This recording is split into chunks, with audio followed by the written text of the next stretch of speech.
ఇదిగో చూడు, నువ్వు చాలా ఆడుకుంటున్నావు. మర్యాదగా బయటికి వెళ్ళిపో, లేకపోతే నీ సంగతి తెలుస్తా.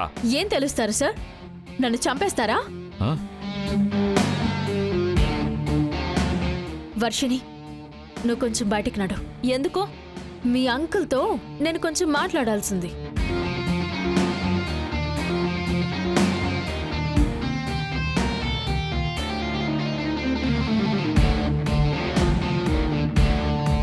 చెప్పండి సార్, నన్ను చంపేస్తారా? ఏది మా ఝాన్సీ అమ్మని చంపడానికి చూసారే అలాగా? మీరెందుకు ఝాన్సీ అమ్మకు అబద్ధం చెప్పి ఊరికి తీసుకుని వెళ్లారు? అక్కడ గుడికి స్థలం ఇమ్మని చెప్పి మీ పేరున స్థలాన్ని ఎలా మార్చుకోవాలనుకున్నారు? అది దక్కలేదంటే వెంటనే ఝాన్సీ అమ్మని అక్కడే చంపడానికి ఎవరితో ప్లాన్ చేశారని కథ మొత్తం నాకు తెలుసు. ఏం చెప్తున్నావు నువ్వు? లేనిపోయినవన్నీ చెప్పక నువ్వు చెప్పేదంతా ఎవరు నమ్మరు. అలాగా సార్? ముందుగా ఝాన్సీ అమ్మకి చెప్పి ట్రై చేద్దామా? పర్వాలేదా? వద్దు బంగారే, మర్యాదగా ఉండదు. ఛీ, నోరు ముయ్యండి. ఇన్నేళ్లుగా ఈ ఇంటి ఉప్పు తింటూ వాళ్ళ ఇంటి కప్పు కింద ఉంటూ వాళ్ళకి ఇంత ద్రోహం చేస్తున్నారే, అసలు మీకు కొంచెమైనా మనసాక్షి అనేది ఉందా? ఇదిగో చూడండి, ఇక నుంచి మీ పప్పులేవి నా దగ్గర ఉడకవు. మీరు ఝాన్సీ అమ్మని తాకాలంటే ముందు నన్ను దాటాలి. అదంతా మీ బాబు వల్ల కూడా కాదు. పోండి, కనీసం మనిషిలా బ్రతకడం నేర్చుకోండి.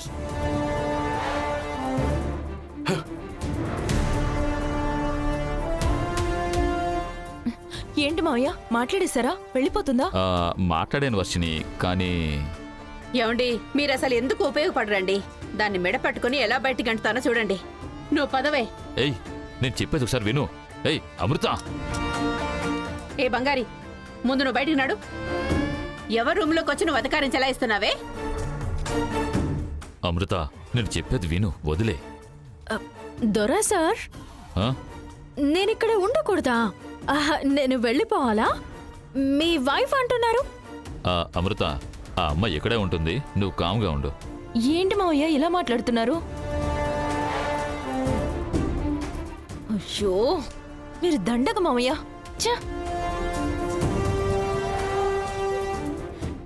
ఏమండి, ఏమైందండి ఇలా మారిపోయారు? రా చెప్తారా.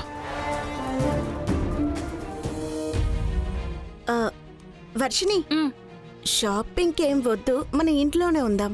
ఏ? మనం ఎలాగో ఆ బంగారు దగ్గర డబ్బులు అడగాలి. ఎందుకు కావాలి మీకు అని అడుగుతుంది, కంప్లైంట్ అవుతుంది. అనవసరమైన గొడవలు మనకెందుకు చెప్పు, మన ఇంట్లోనే ఉందాం. తనేమి తన సొంత జేబు నుంచి ఇవ్వట్లేదు కదా, మన ఇంటి డబ్బులే కదా ఇవ్వాలి. నువ్వురా, నేను మాట్లాడి తీసుకొస్తాను. వద్దు, చెప్తే విను. ఏం జరుగుతుందో ఏంటో, పద. బంగారి, చెప్పు వర్షిని. డబ్బులివ్వు. ఎందుకు వర్షిని? షాపింగ్కి వెళ్ళాలి. ఓ, ఒక్క నిమిషం.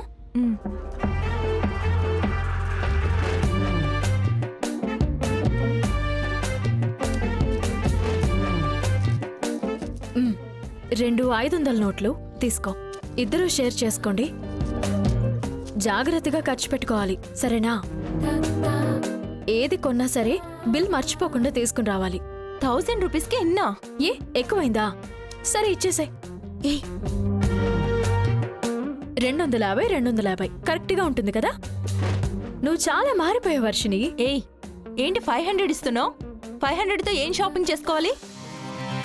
ఏదో నీ ఆస్తిని మేము అడుగుతున్నట్టు ఎంతో ఓవర్సీన్ చేస్తున్నావు. అదే కదా, నువ్వు ఈ ఇంట్లో జీతం తీసుకుని పనిచేస్తున్నావు. అదే మర్చిపోకు బంగారి. మాకేదో ముష్టి వేస్తున్నట్లు 1500 అనిస్తున్నావు. ఈ చిల్లర తీసుకుని వెళ్ళి మేమేం షాపింగ్ చేయాలి? 500 రూపాయలకి ఒక కుటుంబంలో ఉండే ముగ్గురు 4 రోజులకి సరిపడా బియ్యం, కూరగాయలు తెచ్చుకుని బతకచ్చు. మీకు తెలుసా? డబ్బులు విలువ మీకు తెలియడం లేదు, అందుకే మీరిలా మాట్లాడుతున్నారు. ఇదిగో చూడు, మర్యాదగా మాకు కావాల్సిన డబ్బులు మాకిచ్చేయి, లేకపోతే మర్యాదగా ఉండదు చెప్తున్నా. ఏం చేయగలవు వర్షిని? అది ఏమైనా చేస్తాం.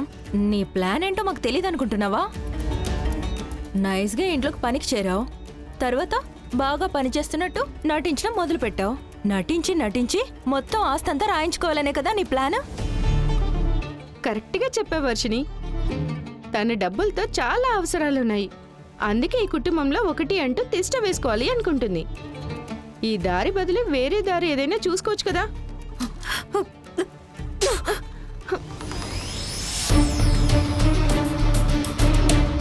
ఏయ్, నా మీదే చేసుకుంటావా నువ్వు? ఎదిరించి మాట్లాడటాలు, నాలుక జారటాలు, పక్కనున్న వాళ్ళని రెచ్చగొట్టటాలు, ఇలాంటి పని ఇంకొకసారి జరిగింది అనుకో, నీకుండడానికి చోటు లేకుండా చేస్తాను. ఇది నా కుటుంబం. ఈ కుటుంబానికంటూ ఒక డిసిప్లిన్ ఉంది. అది దాటి నడుచుకున్నావే అనుకో, నోట్లో ఉన్న పళ్ళు రాలిపోతాయి. ఈ ఇంట్లో ఉన్నంత వరకు నువ్వుండే ఉనికి తెలియకూడదు, నడిచే సౌండ్ తెలియకూడదు.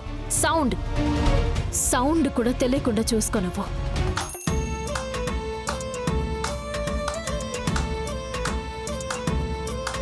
శభాష్ బంగారి, శభాష్. నేను ఇలాంటి వాళ్ళ కోసమే ఇన్ని రోజులుగా ఎదురు చూస్తున్నాను. కథ ఇప్పుడే మొదలైంది కదమ్మా. మీరు ఆశపడినట్టే అందరినీ మార్చి చూపిస్తాను.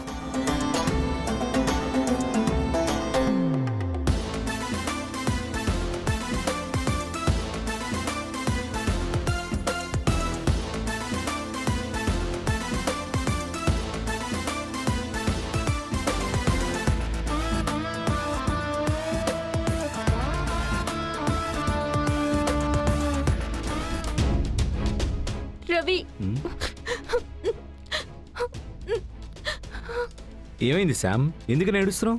నన్నెవరైనా అవమానించినా ఏడిపించినా నీకు దాని గురించి అస్సలు దిగులే లేదే. నువ్వు దాంతో కలిసి నన్ను ఏడిపిస్తున్నావు. అసలు నీ ప్రాబ్లం ఏంటి? నిన్ను నమ్మే కదా నేను ఈ ఇంటికి వచ్చింది. అసలు నేను ఈ ఇంట్లో ఉండడం ఇష్టం లేకపోతే చెప్పేసేయ్, నేను ఇప్పుడే వెళ్ళిపోతాను. ఏయ్, ఏమైందని చెప్తేనే కదా నాకు తెలిసేది.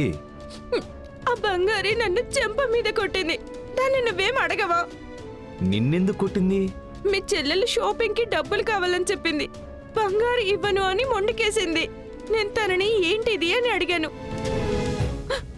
అందరి ముందు నన్ను లాగి పెట్టి కొట్టింది. గాడ్.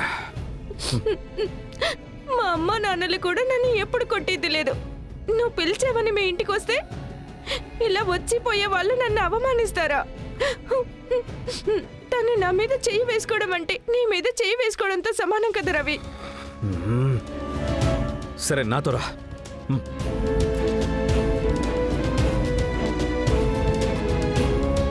బంగారి,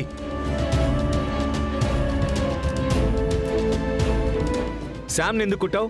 నోటు దురుసు ఎక్కువగా ఉన్న వాళ్ళకి ఒకటి తగిలిస్తే తగ్గుతుంది అని ఏదో బుక్లో చదివాను, అందుకే తగిలించాను.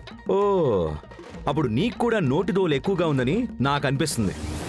నీకు తగిలించినా మర్యాదగా శామ్ని క్షమాపణ అడుగు. జరగని పని రవి సార్. చెప్పవు కదా, నీలాంటి వాళ్ళకి చెప్పాల్సిన విధంగా చెప్తేనే అర్థమవుతుంది.